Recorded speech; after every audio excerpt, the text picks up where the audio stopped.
just to give you an idea of what we do, we have 3 pigs. We are a multi-animal farm. We are growing. What our goal is to farm the way Grandpa used to farm. Before there were feed stores, before there were grocery stores, how did they do that? How did they not buy feed? Okay, which is, I'm sure, a burden for a lot of you. We have about 3 pigs. We have currently 4 lactating cows. We have about 25 cows altogether in our herds. We have about 30 chickens, 6 ewes and lambs. We grow 95% of what we eat and what our animals eat, okay, from the farm. So the other stuff, with the animals, we'll talk a little bit about that, but the other stuff for us is the luxury, okay? So we still like chips. We still like beer. We aren't fermenting our own. We still like some things like that. So we know that if things go bad, we'll be fine because it'll be easy for us to stop buying chips. We'll probably figure out how to do chips. But until that time, that's what our goal has been. Not to eliminate. We are not off grid. We're not trying to be off grid, but we know what we'll do when we do have to go off grid. We have water systems that will work off grid. We have we have refrigerators, we have storage systems that will work off grid. We do not see the necessity of doing that right now. So with this, of trying to figure this model out, and we both kind of grew up on hobby farms, but we didn't remember a lot of what people did, so we were trying to figure it out on our own, and we were reading the Little House on the Prairie books, and we were reading different things to try and glean from them. Because people are not writing, when it works, people don't write too much about that. They don't tell you how to use a fork and knife, okay? Because everybody knew how to do that. So we are just trying to glean from these books, how did people do things like that? And for a long time, we worked and worked, and we were looking for that book, and we never found the book, so we wrote the book, which I didn't bring. Oops. Okay. So our book is right over there in we're in that tent right there. So we did write the book. It's called The Independent Farmstead, and it is what we hope to a book that would get somebody who does not know what they're doing getting started. Go to this book. That's the book. Yeah, I'm sorry. That's right. Yeah, that's right. So we do have this book. We also, since that date, people would write us emails. And one of the things we encourage people to do is before you give up, before you get too frustrated, email us. And we really mean that. Talk to us.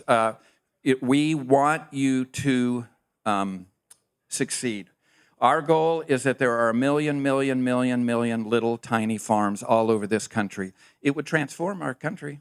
It would transform us if we were to do that.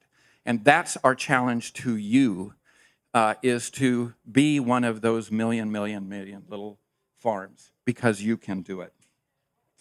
I goofed up. That's okay. We were going to start with that other thing. That's okay. Okay. So where are you? Halfway through. I'm just going to finish this stuff. We have a lot of scripts. We don't always remember which one we're working from. So we do workshops. We do farm consults. We do have an Airbnb that we're currently living in, so it's not available until the house is built. And what we will do when we are finished speaking, now we're going to see Michael Pollan, so we're going to go to that. But this afternoon, Beth's on a panel for some time. But any time that we are not speaking, we're going to be in that tent. And you come over to that tent and you ask us questions and you say, how do you do this? We don't have all the answers, but we've done things so wrong so much that we have some good experience. And we can help you, and we can also suggest things that we would suggest. I'm not sure that that's going to work, okay? One of the things that we have found is that saying no is crazy, because that's what people said to us in terms of, we were at a dairy grazing conference, and a guy who'd been doing dairy all of his life, and he said, the best thing you got going for you is you don't know what you're doing. And what he meant by that is we've not been trained to say no to things that can work. And the commercial system is full of that.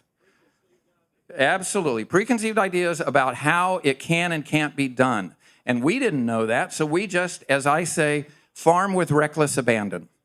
And you enter into it and you do it, and then you say, oh, based on my experience, this works or this doesn't work.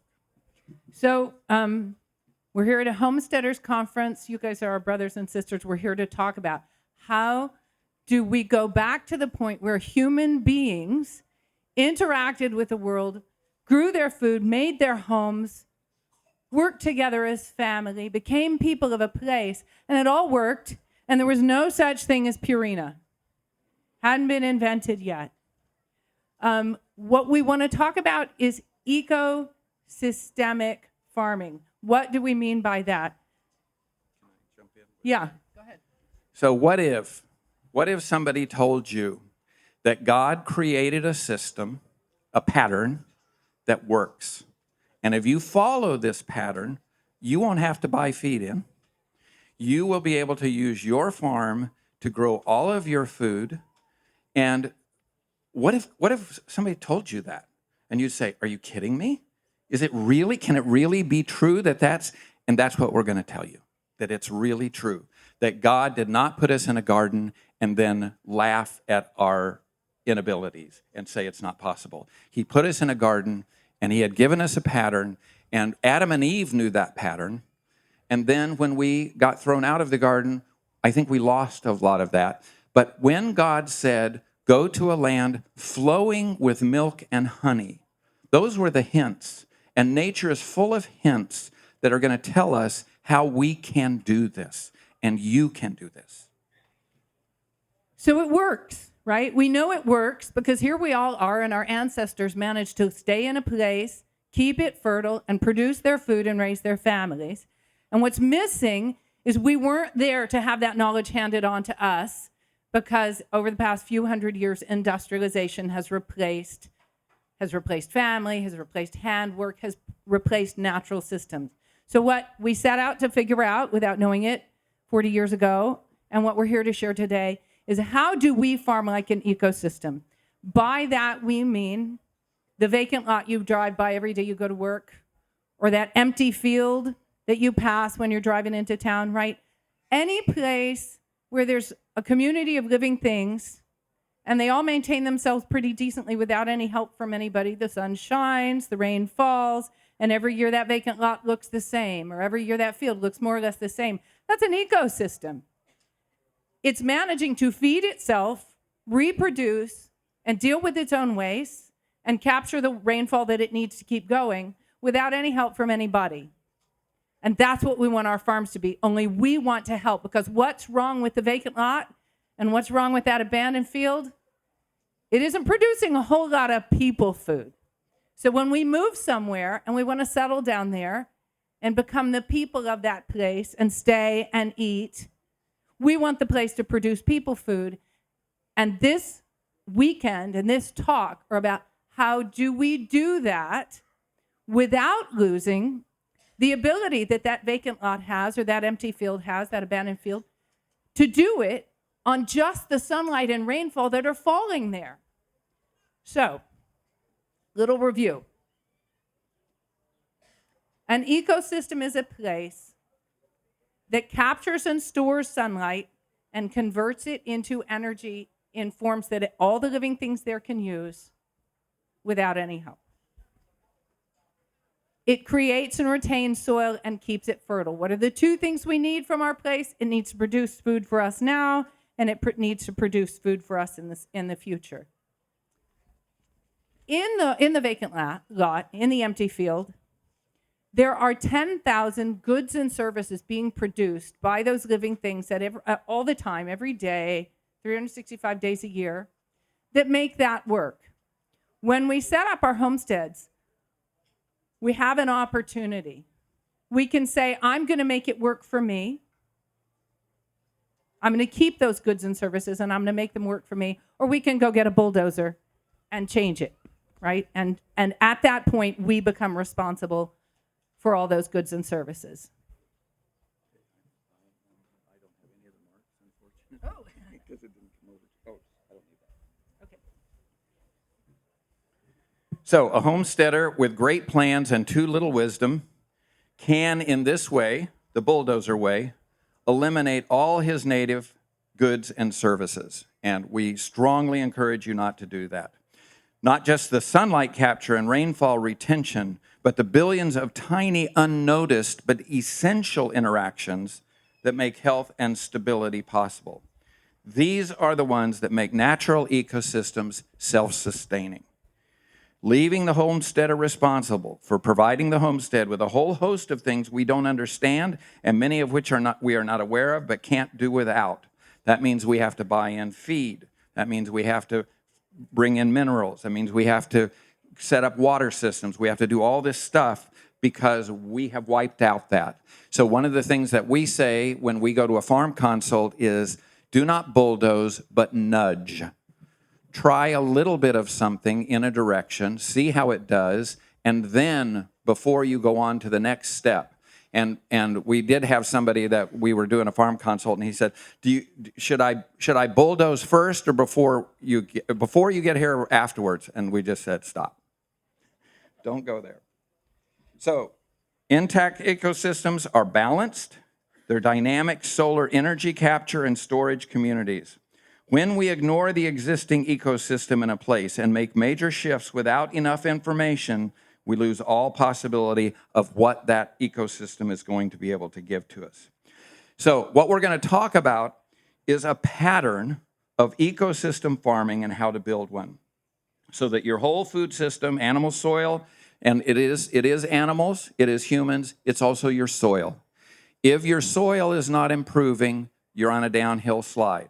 So one of the things that we say in making choices on your farm is the most important consideration in any choice you make on your farm is how is this going to affect my family, okay? It is not worth having a homestead to lose your family.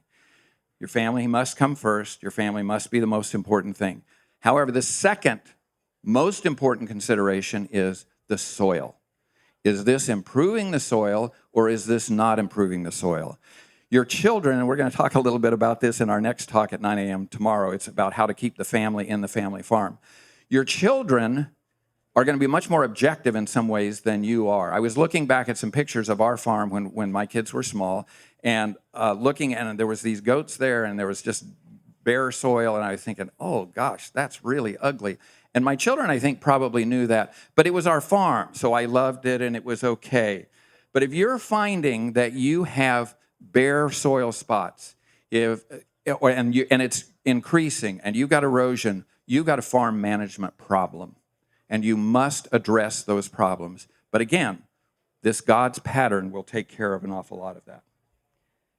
So what the past 10 minutes has been an attempt to do is focus us on the fact that the land we have and the things growing there, the soil that's already there, and the sunlight and rainfall falling there are capable of powering it. What's the most discouraging thing homesteaders encounter at the end of the first year, or maybe the second year? The feed bill. Maybe also, depending on how you are managing your homestead, the compost bill, the soil, that tractor semi-load of soil that was brought in, maybe your pressurized water bill if you're on city water. But basically, we've moved to this place, and we want it to produce food for us. We're looking for independence. And instead, we have these big bills and a whole lot of chores that we didn't have when we lived in the city. And your homestead is already capable of running without any help from you, just on sunlight. Why? All life energy is sunlight. On this planet, the things that live, anything you're ever going to encounter in your normal life that's alive is alive because the sun shines and plants photosynthesize. That gives us a baseline, right? We know from that everything we do as homesteaders is going to come back somewhere to some plants and to how well they convert sunlight into plant material. Where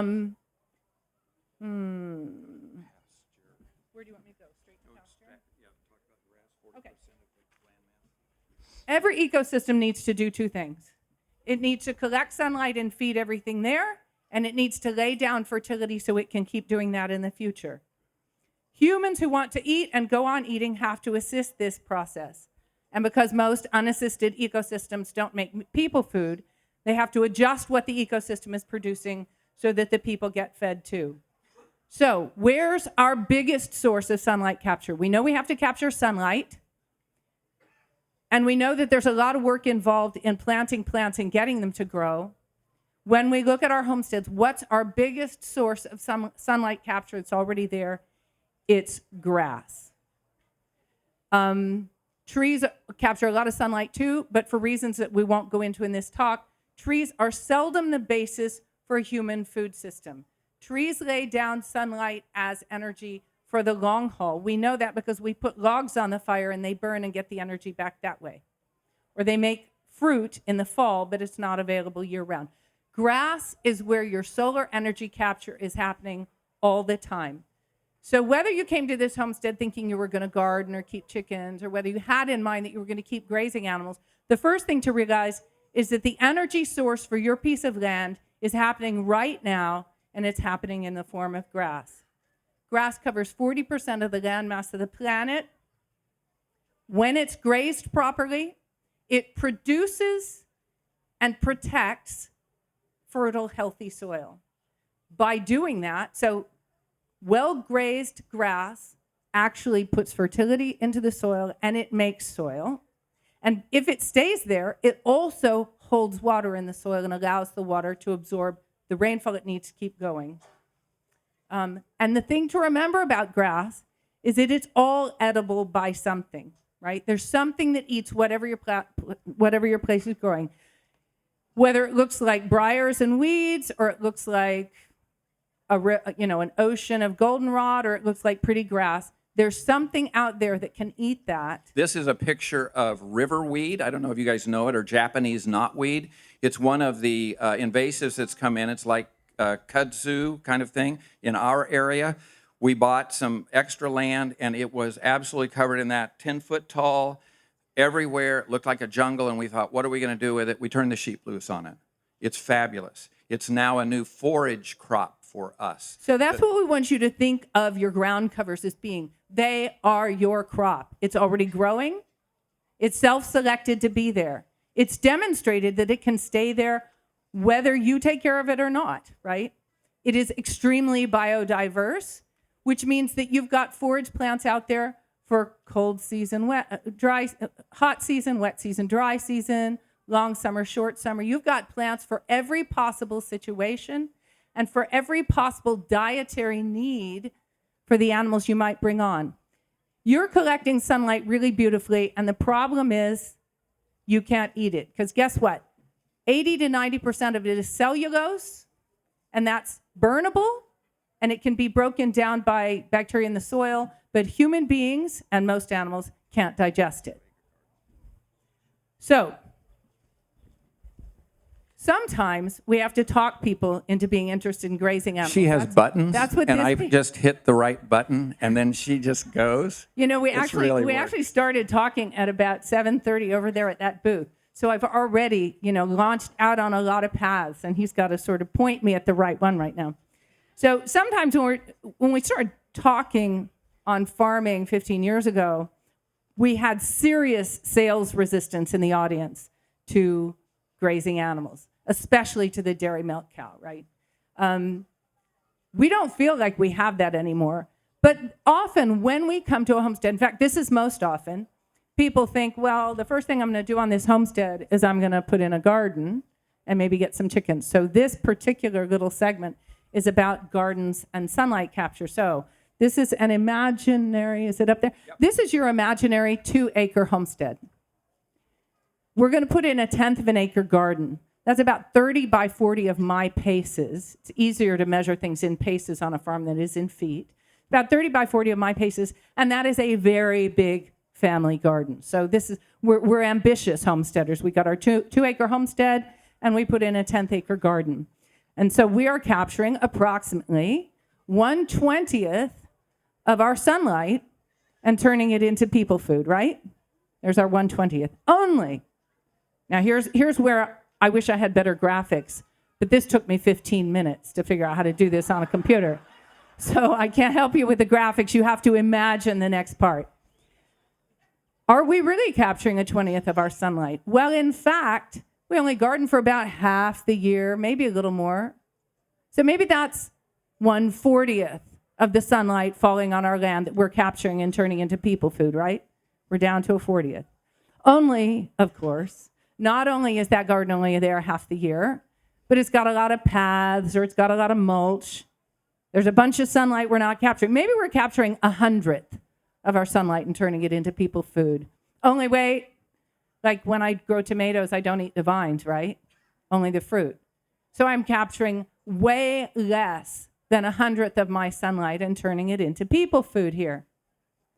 Now, supposing I told you that we could tell you a way to use all your sunlight. Okay, granted, I've just X'd out our garden, but that was because if they were both green, you wouldn't be able to see where the garden is. So the white spot is capturing, we've concluded, something less than 100th of your sunlight for you to use as people food. The minute you start grazing the rest of that 2 acres, you have available to you for your use, for food and for fertility, for your use, all the rest of your farm. The minute you agree to partnering with a grazing animal, you can utilize the sunlight capture on your farm that is otherwise unavailable to you. What do you do with with the parts of your homestead that weren't the garden in the picture before? You mow them. You actually pay money for a machine and fuel so that you can chop and drop the solar energy capture you've got that could be powering your farm. The minute you bring a grazing animal on your farm, you have begun to harvest for meat, possibly for milk, and for fertility for the grass. You've begun to harvest all your sunlight. That's going to be the basis of our feeding the farm from the farm. A lot of times people say, yeah, skip that part. I don't want to keep a grazing animal. Just tell me how to produce food for my pigs and chickens or my goats or whatever. And that's what they're looking for, is a process where I can tell them, or we can tell them, plant these things, raise them up, store them this way, process them this way, feed them to your animals, and now your animals are fed. Which is going to be easier? Make that whole thing into a garden and manage it for animal feed, or start harvesting it the way it is. The plants that are already there, self-selected to be there, biodiverse, resilient, and ready to go to feed your animal. So the commercial system would say that the way that you start homesteading is that you get little animals and you go out and buy feed and you do, and that's the system. I mean, that's how everybody is learned. That's how you are taught to be a homesteader, is you get your animals. We would say you do not bring your animals onto your farm until you already have feed for them, okay? And what's the food you have on your farm, right? What's the animal and the food? It's grass and the ruminant. Okay, now the first step, so that's the first step that we're going to give you about how you're going to make your farm into an independent farmstead, a farmstead that does not need to buy food in, is you are going to use the grass that you have, or your pasture, whatever your pasture is. And people say to us when we go to a farm concert, oh, my pasture is terrible, it's the worst thing in the world. We go and we say, what are you talking about? This would feed a lot of animals. Now, you have to match your animal to your pasture. Goats like woody stuff, okay? They'll eat all of your multiflora rose. They'll eat your brushy stuff. So if you have a lot of brushy stuff, bring in the goats. Now, as soon as the goats have eaten all the brush stuff back, grass will start coming in. And people now are falling in love with their goats and saying, yeah, I just love them, so now I'm going to subsidize them and I'm going to start feeding them. No. Once your goat has done its work and has eliminated the brushy stuff and the grass is coming in off the farm, we no longer have goat food. Now, we do know, we've talked to people who say, I'm managing my brushy stuff so that I can keep goats coming back. That's admirable, and you can maybe make that work. We also would say that one goat in a herd of cows, it would be great because some of that brush is going to come back. So we like multi-species grazing, okay? So we'd be running cows, and we'd be running one goat. Most of our cows are up at the convent, and goats are really hard to keep in Cows are super easy to... And nuns really like their rose bushes, right? That's right. So these are Franciscan nuns, and they're like, do not let those animals near my rose bushes. That's right. So goats are off the farm, and I'm happy because goats are escape artists, and we would sit down to eat dinner, and it's the goats are out, and now because goats are immediately going to go for the orchard, they're immediately going. Now there are some goat lovers in here, and that's fine. You're just a little. I'm a whacked goat out. lover. I'm a goat lover, but I have to be a secret goat lover because he doesn't like goats. But Okay. he admits they serve a very valuable purpose. Absolutely. So if that's what you have on your farm, you're going to bring in those, and they are going to. We're going to talk about how they're going to feed you. But so if that's what you have now, if your pasture is mostly grassy, weedy stuff, forbs are really sheep territory, but cows will eat them too. Then you're going to bring in sheep and cows. And ultimately, just our experience is that ultimately you want to move to the cow because of the abundance of what it's going to give you. Goat's going to give you some. Sheep would give you some milk. Again, lactating is where we're going to go. I'll just step ahead just a little bit. There are two ways that those ruminants are going to turn into your food. And that's what we're talking about. If this is a petting zoo that you have, what we're saying does not, we're not about petting zoos. We are about animals that are feeding the humans, okay? And so there are two ways to harvest. You can harvest one time, and that's a great way to harvest, and they won't come back. Or you can harvest twice a day of the best food that there is. Anyone who tells you that raw milk was not meant for humans, what kind of an idiot is that? Because we've only been doing it since Adam and Eve, okay? So those are silly statements, okay? Cow's milk is unbelievably rich, unbelievably healthy. How they would sometimes cure cancers or early. Right. This is one of her buttons. Right. Only I'm blanking out. So somebody help me. Up in Cleveland, there's a really great medical institute called the Mayo Clinic. Thank you. Clinic, yeah. The Mayo Clinic used to, middle of the last century and before, they would take tuberculin patients, cancer patients that they couldn't cure any other way, and send them to live on a farm for 2 months and just consume raw milk. It was considered a last chance, like, we can't save you, but this might be able to do it. Health cure. So I don't know when they decided raw milk was going to kill us, but at any rate, they used to know, no, it will heal us. No, we do know that raw milk that comes out of a commercial processing system is processed in a totally different way than the milk on your homestead.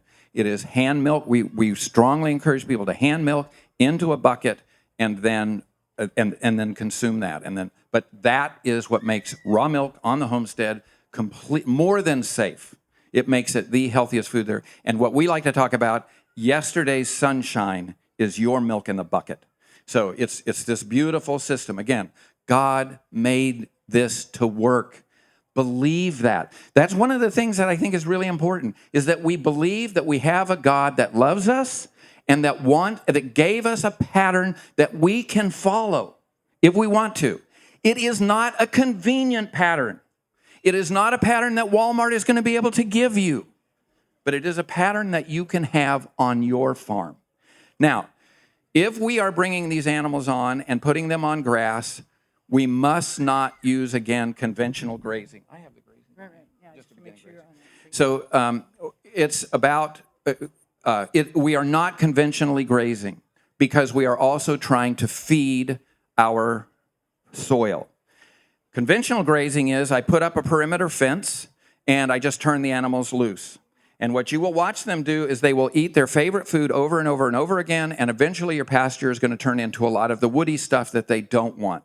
You have to bring back the goat and deal with that. But as you drive down the highways, and even right here that we were watching, somebody has a ton of wood chips on our farm. Y'all drove by that on, I hope they're not here. 431. But piles and piles of wood chips, like 10, 20-foot piles of wood chips. And their cows are conventionally grazing, and you can watch that pasture deteriorating. You must not allow your pastures to deteriorate. So there's that bad management We need to have extremely good management, and one of the keys to good management is only having as many animals as your farm will produce food. Okay? If you keep bringing on more animals, well, it's turning into cash. Forget cash. Okay? This is about feeding you the best food that there is. And so I'm going to bring on how many animals are going to be right for my farm. Okay? And then I'm going to rotationally graze them. Okay, so now we get into rotational grazing. Is that too confusing? How many of you know what rotational grazing is? Oh, that's That's there fabulous. used to be no hands. That's really lovely. Okay, I hope you have a very positive feeling about rotational grazing. If somebody starts telling you how to rotational graze and they start talking about numbers and they start talking about, what's the measurement? Bricks? Walk away. Okay. As soon as they get in the math, if that confuses you, just shut it down because you don't need the fancy science. Here's the image I want you to have. Laura and Mary in Little House on the Prairie. They would take their cow, they would bring it in, they would milk it, and they had a rope and a tether, or they had a tether and a stake. And they would obviously not put her back in the same spot because she had eaten that down. So then they would move her. Every 12 hours, they're moving her to a new paddock. That's all that we're doing, is we're giving our cows a new paddock. Now, people say, well, how big is that paddock? I'm probably now getting ahead of myself. No, I will just say that for equipment, it can be as simple as that. It can be a stake and a rope that you are taking that animal back and forth to the dairy, and then you're taking it and putting it on a new spot. All the rest of your farm, all that acreage that she has there is now growing, as opposed to conventional grazing where I just turn them loose, okay? So all the rest of that's growing, and if you have multiple cows, now I don't necessarily want to go to the tether system. Now I may want to have equipment, and there are the electric hot wire fences that run on, that Premier One has. Go to Joe, I don't know if Joe's here. There's a Premier One booth like over there by the big tent. Go to Joe and say, Joe, tell me about we have what we call the starter kit. I don't know, he calls it the Shawn and Beth starter kit, but there is a starter kit that we would recommend. It's probably about $600 or something like that, and it would get you started for what you need for one cow. And then you just keep adding reels or adding posts as you need to.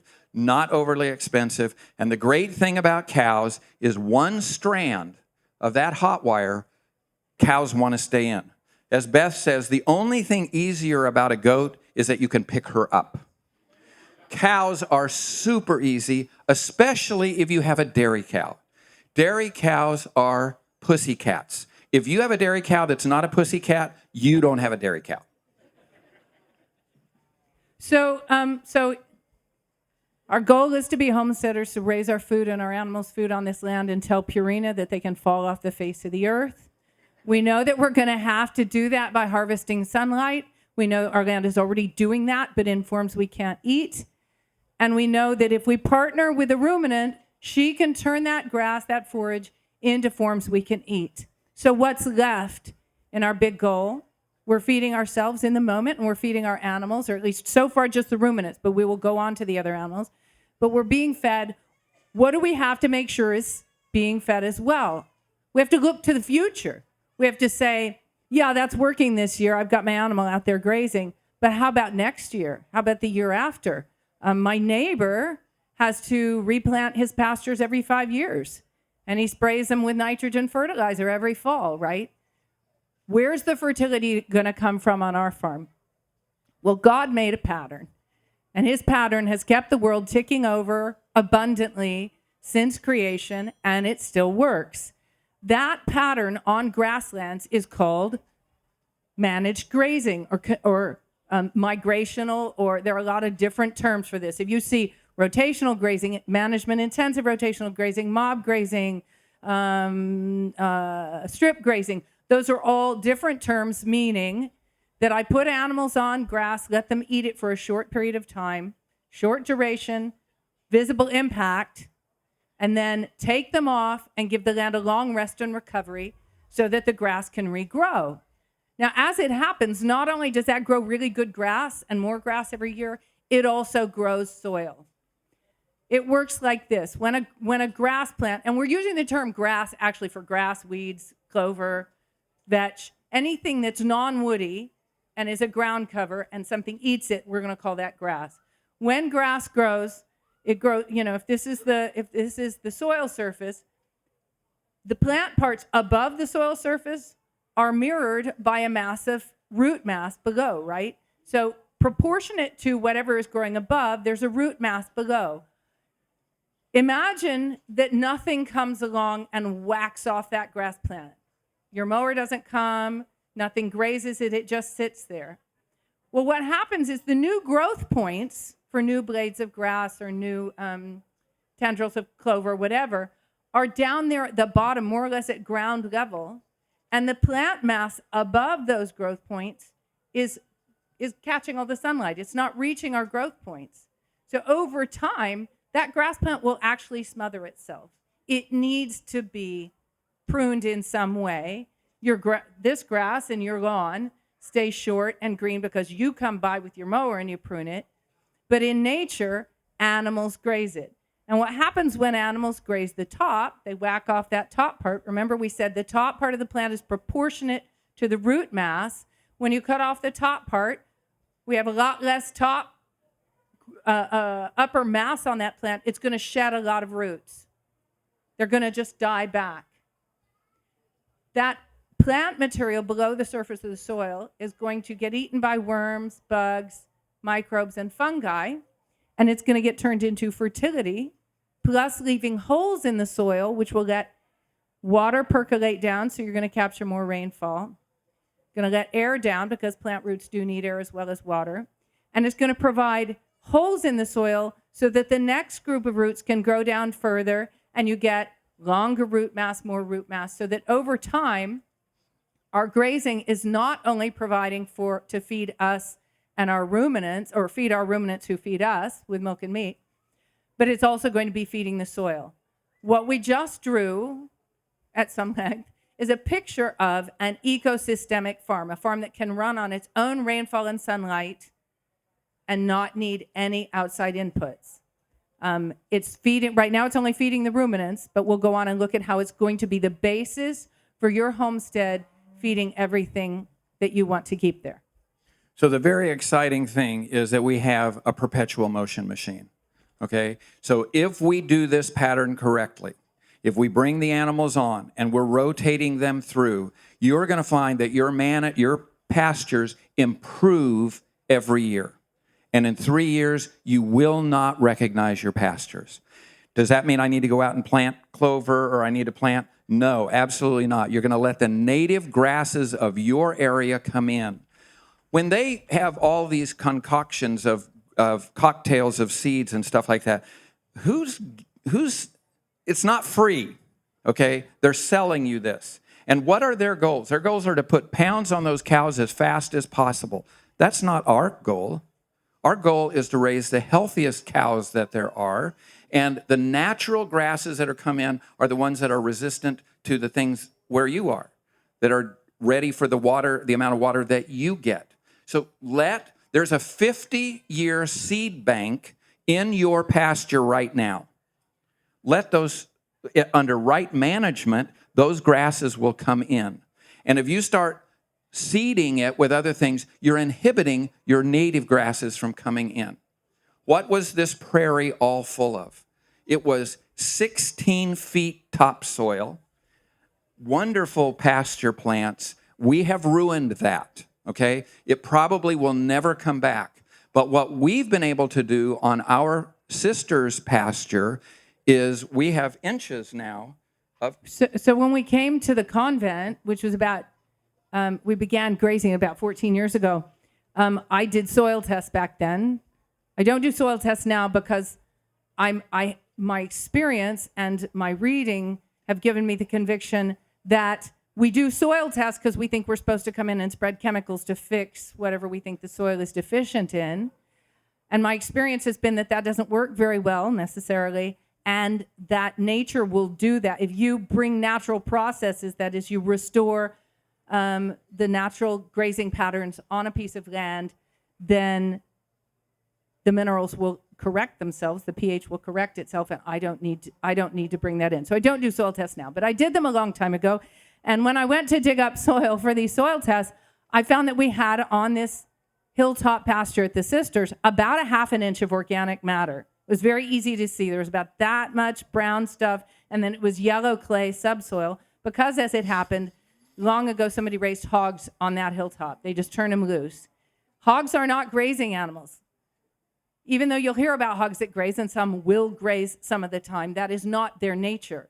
Unlike ruminants, they can't convert cellulose. They can't digest it any more than you can. So these hogs did what hogs do. They dug it up, the soil washed away, and left clay subsoil. And then the land grew. The hogs got cholera. They shot them, buried them, burned them, and the place was left desolate for a long time. All the organic matter had left, and in the 50 years since then, there was only about this much organic matter left. And so when I dug it up to do my soil test, I was mostly testing clay. Last year, maybe 2 years ago, last spring, we had to build a cemetery at the convent. For the first time, one of the sisters had died, and we had to build a cemetery. And one of the things we had to put in a cemetery, of course, was a path.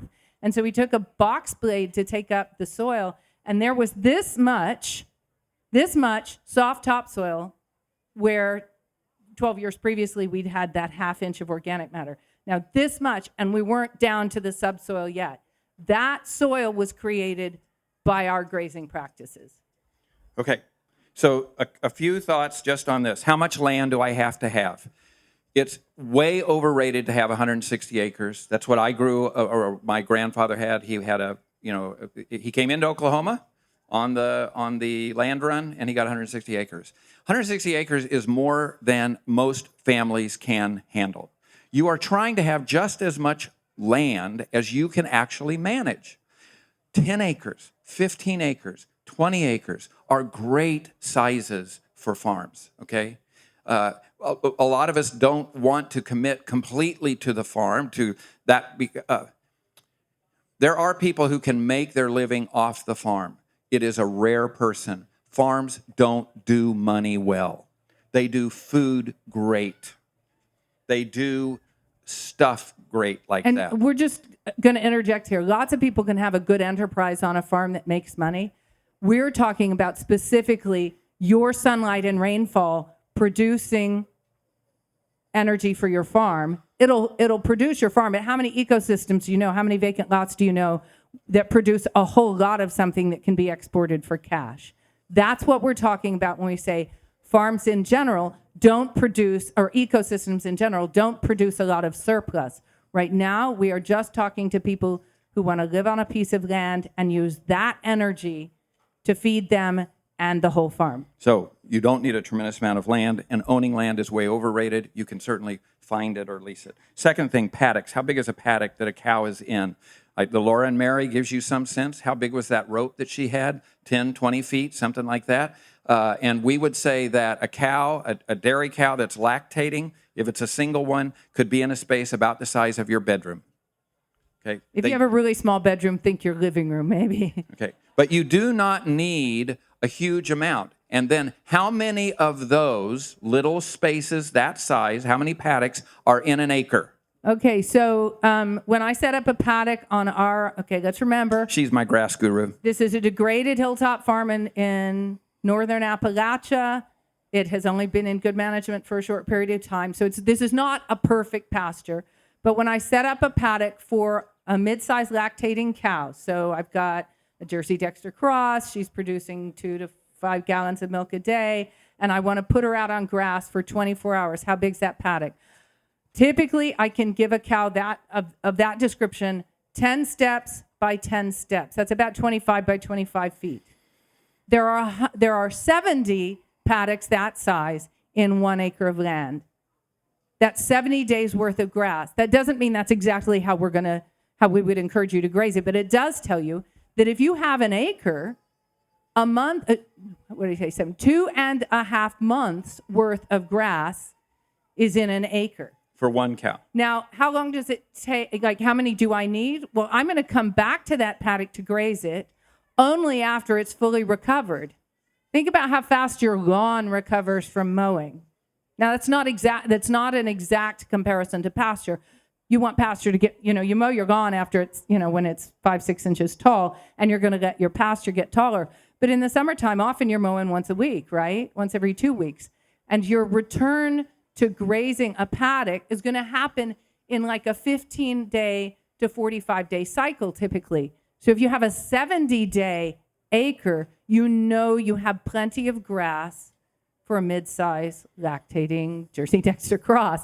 Or some, I'm not trying to give you exact numbers, so don't bother to write them down. What I want you to picture is the acres to cows ratio in your area might be as low as 1 acre to 1 cow.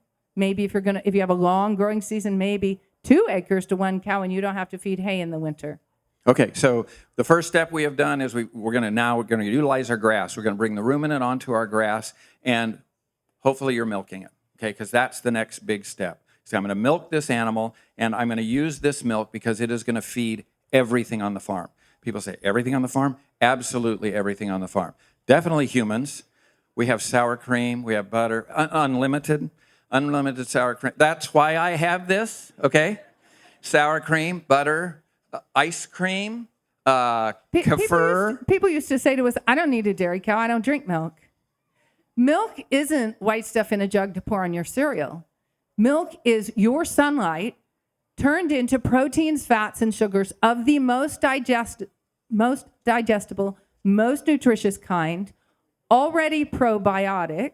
It comes out of the cow already packed with probiotics. That's why they're there, to help us digest. And it'll feed anything on your farm. Basically, milk is how people turn grass into rocket fuel, farm rocket fuel.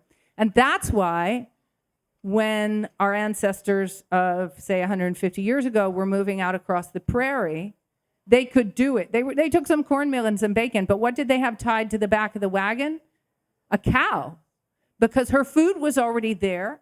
They knew they were going to be able to take her anywhere, and wherever they were, they could start turning the energy of that place into people food in 12 hours. Cheese is this incredibly complicated food that you will never figure out how to make wrong. Cheese is a way that you store milk, okay? People have been doing this for a long, long, long time. This is not rocket scientists. You just need to find the good books. And we would say the David Asher book called... So when we started trying to make cheese about 15 years ago, something like that... I'm not sure if you have time for that. Okay. Oh, okay. I thought we had lots of time. Yeah. No. Cheese making looks hard, and there are a lot of books out there that make it look even harder. So I would recommend, if you're in that place, go find David Asher's The Art of Natural Cheese Making. It's from Chelsea Green Publishing.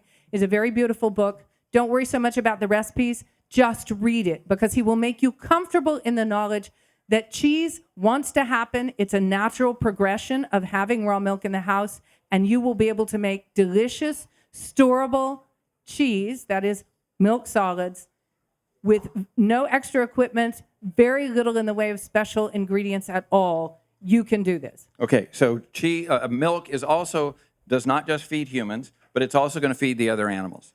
Pigs absolutely love milk, and you're going to have extra milk. If you've got one cow bringing in milk in, depending on how big your family is, we always had to have at least 2 gallons coming in every day. That's how much we decided we needed. And we would use it for all kinds of things and drink a ton of it. But you're going to have extra milk, okay? Products left over from cheese, product left over from making butter and things like that. All of that can be used to feed the pigs and the chickens.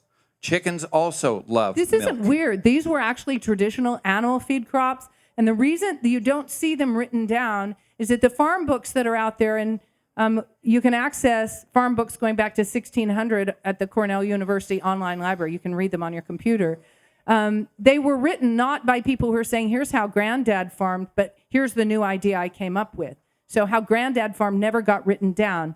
But if you learn to read these books with some discernment, you'll realize that most of the things people were introducing to as new farming methods were intended to replace what they were already doing, and that was people were grazing animals and feeding surplus milk and milk wastes, milk byproducts like whey, buttermilk, and skim milk to their pigs and chickens. Standard practice goes back thousands of years. Now, what you're going to, and we're going to talk a little bit, going to go into a little bit more detail on the pigs and chickens, but you're going to be giving them every scrap on your farm, okay? You're going to be giving everything out of the gardens. You're going to give them everything off your plates. You're going to give them, the sisters collect their food scraps to give to us. So every scrap that you can find is going to go through the pig pen. Anything you thought should go into the compost should not, composts were only invented when pigs stopped being there.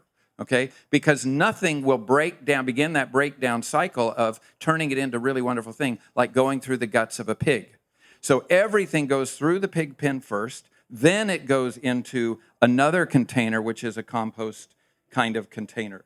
And what's wonderful about the milk is, so I'm giving my pigs all of these things. I don't know that is this going to give them enough? Milk provides the protein that you can count on, okay? I know my pigs are getting enough as long as they're getting the proteins from the milk. Do we need to go into more detail on that? Nope, probably not. So, so grass with ruminants is going to harvest the bulk of our sunlight and turn it into milk that'll feed us, milk that will feed our animals. We've just met the most difficult part of the human and any omnivore, pigs, chickens are omnivores, diet to meat in nature, which is proteins and fats. Nature is full of sugars and starches and cellulose, but it's not real high in proteins and fats. So by coming at this a little bit backwards, since most people think Homestead starts with gardens and chickens, we've started at the hard end, and we know where our proteins and fats are going to come from. Our Homestead is fed, except, of course, there's a bunch of other stuff we want. What's missing? What haven't we provided?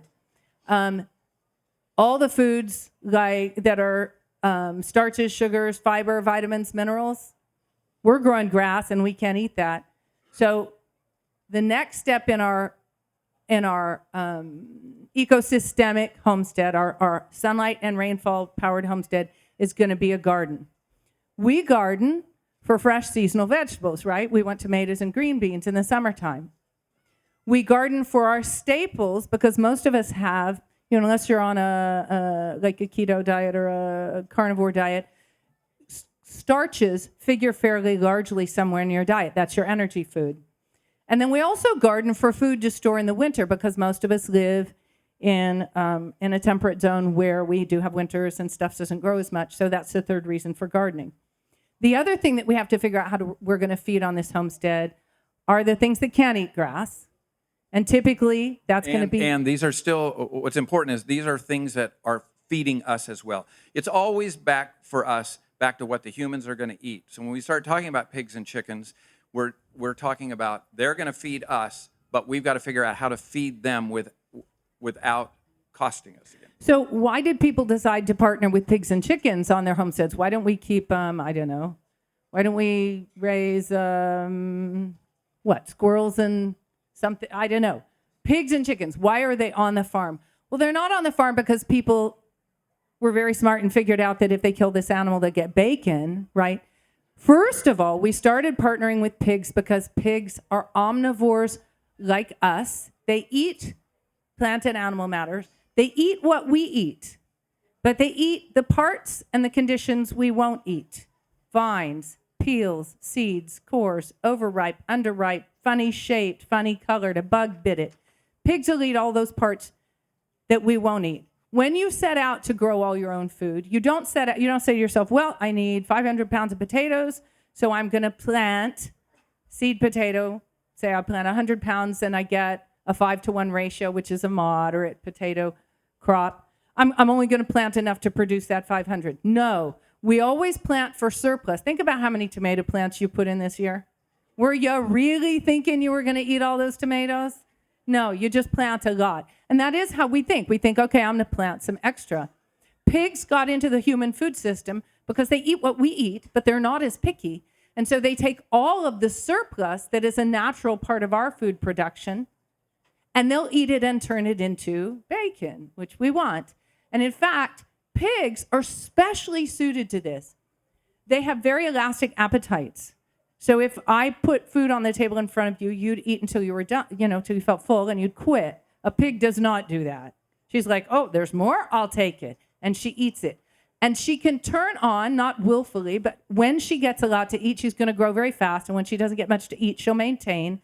So she's very well suited to being just sort of the bottom end of the homestead nutrient flow, because whatever waste your farm produces, and I'm talking about whatever. In Asia, they actually build outhouses over pig pens, but we won't go there. But every other nutrient you can think of, including like dead chickens and roadkill possums, can go in your pig pen. They'll eat anything. When they have a lot to eat, they'll grow very fast. When they don't have a ton to eat, they'll just slow down and maintain. If you're like me and you think, yeah, that sounds great, but is that too good to be true? How do I make sure this animal is getting a balanced diet? Remember that your waste milk is making sure that pig is getting plenty of protein and fat. Keep in mind that a pig that gets about 5 gallons of milk a week is getting all the high-quality proteins she needs for growth and good health, and you can feed her anything else the farm has to produce. And a dairy cow will give you lots of waste. So we keep pigs because they can they're walking, reproducing, non-electric food storage. They turn low-quality wastes and surpluses into high-quality proteins and fats, and they store them without electricity. They are a way of turning your farm sunlight into bacon 12 months of the year. Is that you? No, I think you're going to say something about chickens, maybe. How chickens fit in. I want to go further. As Shawn pointed out, compost bins were invented by people who didn't keep pigs. Because you would never throw anything on a compost pile and say, let the fungi and bacteria eat this and the insects. If you could first turn part of it into bacon and hasten the process of breaking it down for fertility. So pigs are a major part of your homestead's fertility program. We've got 2 projects, eat today, make sure we can eat tomorrow, and pigs are a big part of how we do that both ways. Did you say do chickens? Where do chickens fit in? People did not say, look at the things coming out of the back end of that Asian jungle fowl, let's try eating one. Asian jungle fowl and the other scratching, pecking birds that sort of fall into the poultry category are a cleanup crew that naturally gravitates into spaces where we're doing work and we're bearing soil or exposing nutrients, and insects and breakdown are happening. Chickens are a cleanup crew. They come through your farm, they're comfortable around humans, and they will eat the little bits of spills, the waste. Those of you who like to keep chickens around your compost bin or your garden know that they'll also eat insects, although don't let them in your garden or they'll tear it up. But chickens are good partner animals for humans, and what we discovered is that if we give them a nice place to sleep and add protein to their diet, we can get them to produce eggs vastly out of proportion to their need to reproduce. In other words, they don't lay the dozen or 2 dozen eggs that might be suitable for chicken reproduction in a year. If we increase their protein intake, they'll give us 200 eggs a year, maybe 250. The 330 that you see advertised for birds, that's a bird on fancy mixed ration, and she'll only do it for 9 months or a year. We're looking at long-term farmstead birds that earn their living cleaning up the farm, and because we are in a position to direct some of the magnificent surplus of protein our farm is producing, mostly in the form of milk, toward our chickens, we can get them to lay a lot of eggs for us too. That's where chickens fit on the farm. But we're going to go back. You want to talk about fertility? How you use chicken? Oh, okay. So before we talk about growing pig and chicken food, which is it's like our last layer of getting the farm to feed the farm. We'll talk a little bit about how we use chickens in our fertility program. Because our ruminants live on the pasture all the time. Ruminant is like cow, sheep, goat. Because our cows live in the pasture 365 days of the year, because our grass management program lets us graze them in the winter. Where does their manure fall? In the pasture. When I was a kid, we kept cows in the barn, and then we put cow manure on the garden. We can't do that without undue work, going out and getting cow pies. So where does our fertility come from? Well, one of the ways that you can use chickens for a garden fertility is by the use of cover crops that double as chicken feeds. So here are a couple of specifics.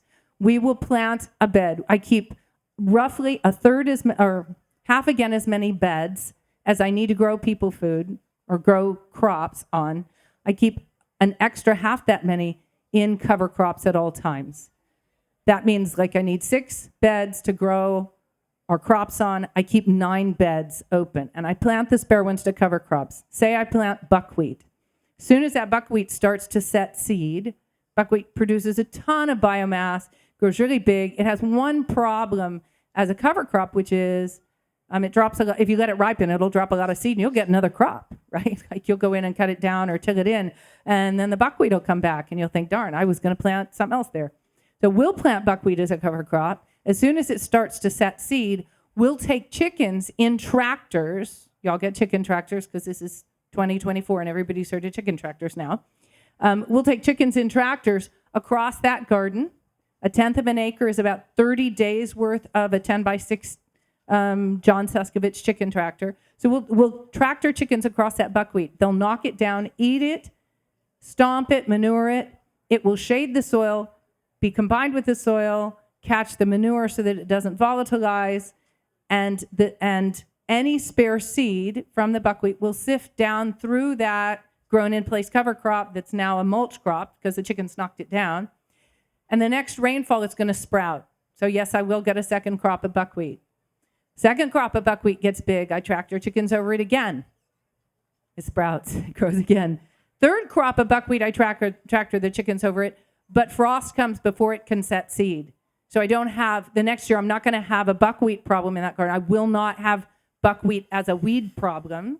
Follow me? But what did I just do? I had a bed sown to a cover crop, which I might have left to grow for the season and then tilled in next year for fertility for my garden.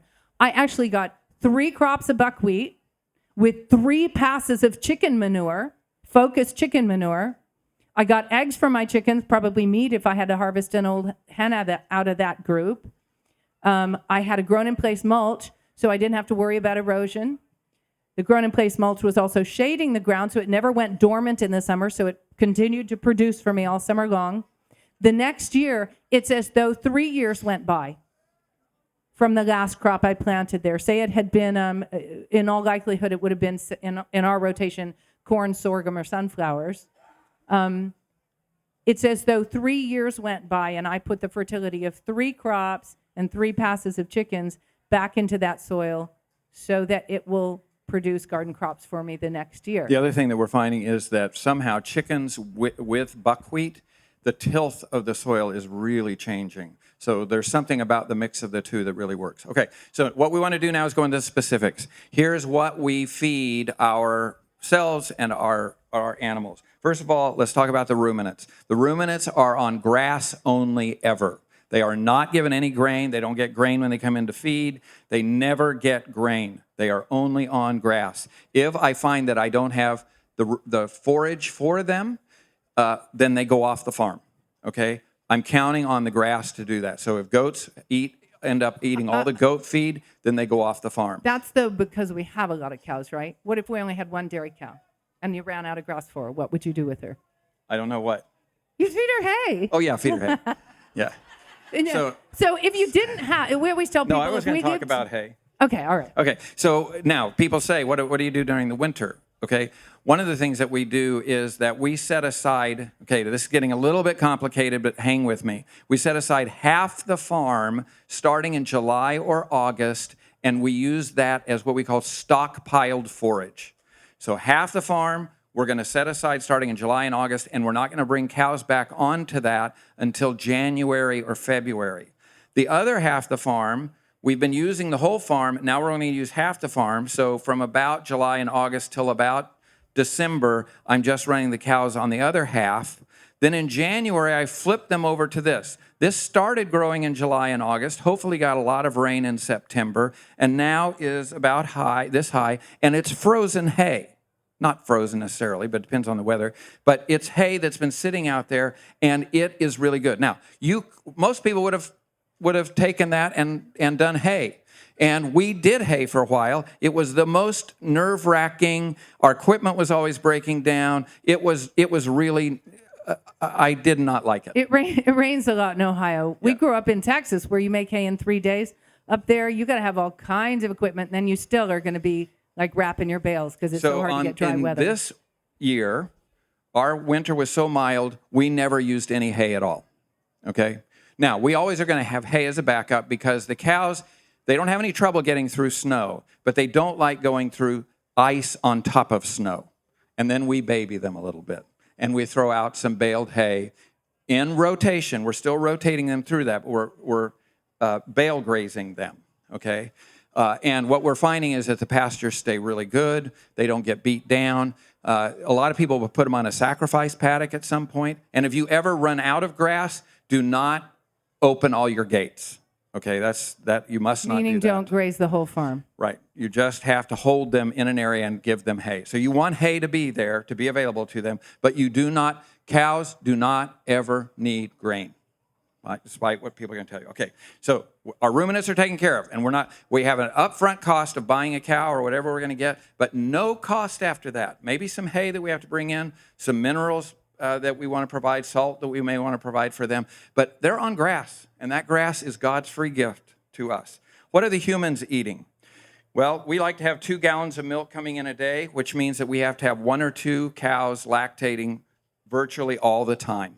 So, and that's providing us butter and cream and all the If you're things. wondering about those numbers, like why would you need 2 cows for 2 gallons of milk? If you have 2 small cows and they are also feeding their calves, then you might only have, you might be bringing into the kitchen. You might, if you have a small, all grass, Dexter Jersey cross, and she's got a little bull calf under her nursing 12 hours a day, you might get a gallon, this time of year, you might get a gallon and a half of milk out of her for the house in the other 12 hours.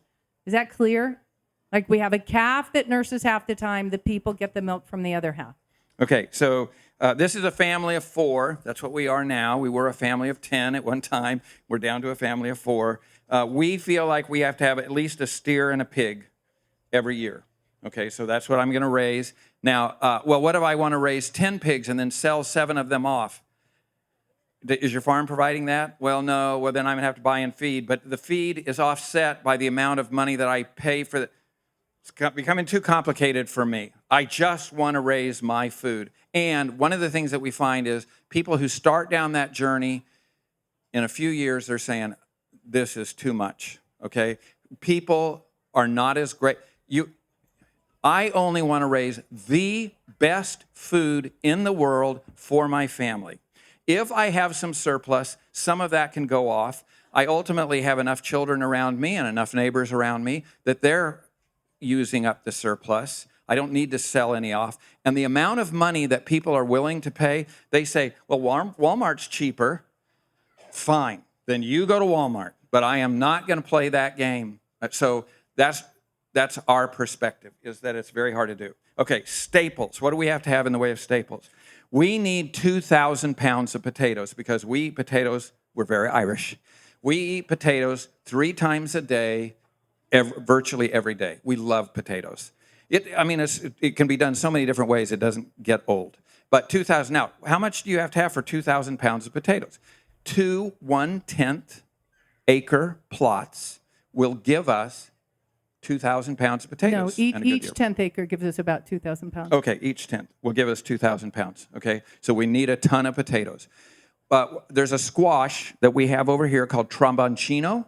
It's a 5-foot tall squash, a neck that goes down. We will get hundreds of pounds off a single plant. Just beware when you do it because it will take over everything. But it is a wonderful plant. We will get tons of squash off that. We love that squash. It's also one of our staples. And anything that and these store really well. So we can put them down into the basin. The potatoes go in the root cellar. They'll store all the way until the next harvest, and we are planting some of those potatoes back in. So again, no cost after we've done that. The squash, they will store extremely well down in the basement at about 50 degrees. And any time that some of them start to go bad, they just go to the pigs. And then we eat the rest. It's a fabulous squash.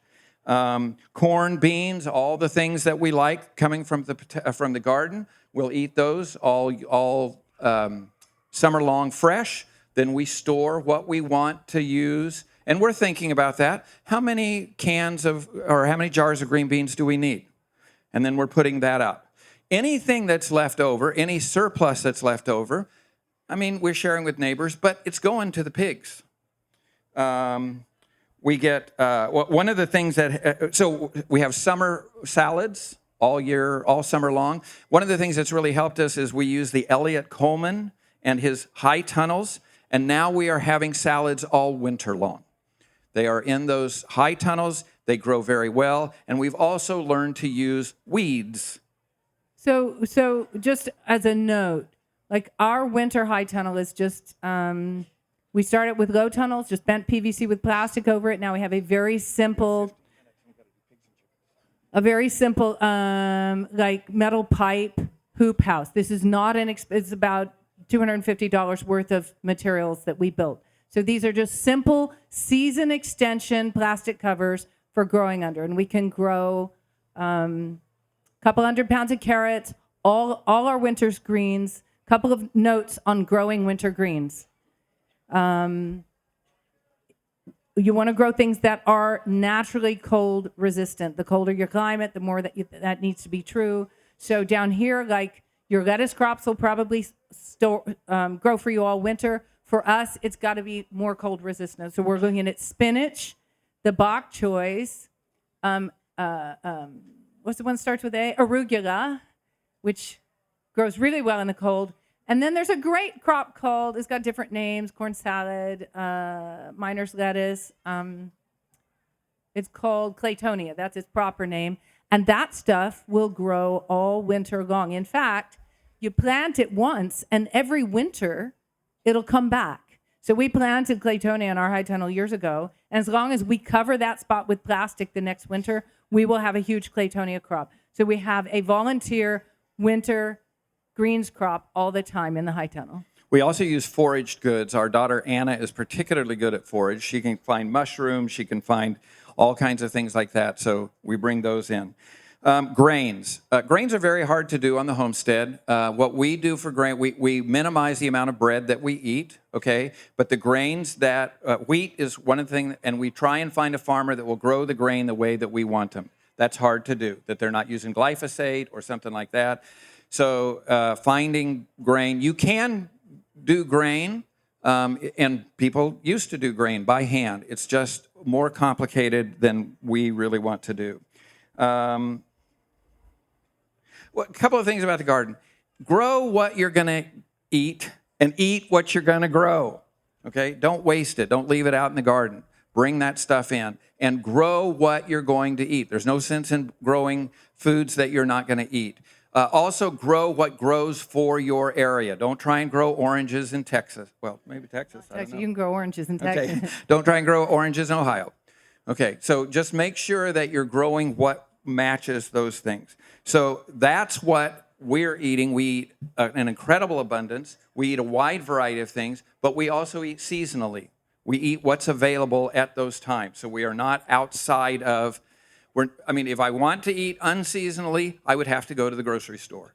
But if it's okay for me to eat seasonally, which we do, then this is a way to do it. Now we're going to talk about pigs. So what we're trying to do is give you the specifics of what does this look like on the table and in the animal pens when we harvest our sunlight and convert it into food on the farm. What do our pigs eat? I better look at that. Is that the one we have? No, skip it and go to the next one. I think there's one. Okay, all right. Our PowerPoints have not behaved today. So first of all, the pigs will eat anything the farm is already producing. Think grass, think the weeds from the garden, think the prunings from your fruit trees. Think for us, Shawn was talking about riverweed, Japanese knotweed, that's our kudzu. We'll go out inside, mow down a bunch of that, haul it to the pigs, they'll eat that up. Because pigs do indeed, like human beings, like leafy greens. They can't digest cellulose.